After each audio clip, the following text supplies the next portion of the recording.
এক গ্রাম্য বেদুইন সে এসে বলছে, মুহাম্মদ, ওই যে দূরের খেজুর গাছ, সেটা যদি বলে তুমি আল্লাহর নবী, তাইলে আমি কালেমা পড়ব।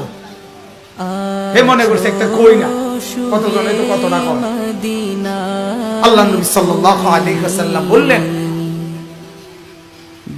যে খেজুরের গাছটা ওইখানে থাইকা সাক্ষী দিত না এখানে আইসা সাক্ষী দিত?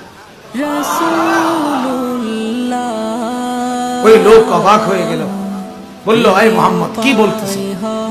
তো আল্লাহ নবী বলেন, তুমি গিয়ে বলো, আইয়াতুহান নাখলা ইন্না মুহাম্মাদান ইয়াদউকা, হে খেজুরের গাছ, মুহাম্মদ তোমাকে ডাকতেছে, তুমি গিয়ে কও।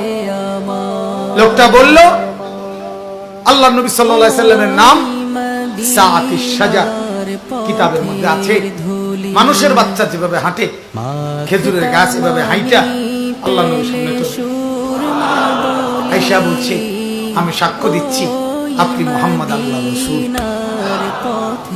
ওই লোক কালেমা পড়ে মুসলমান। এভাবে অনেক ভাইয়া, অনেক অনেক আল্লাহ নবী সাল্লাল্লাহু আলাইহি সাল্লামের মুজিজা, গুই সাপ মরা নবীজির সাথে কথা বলে।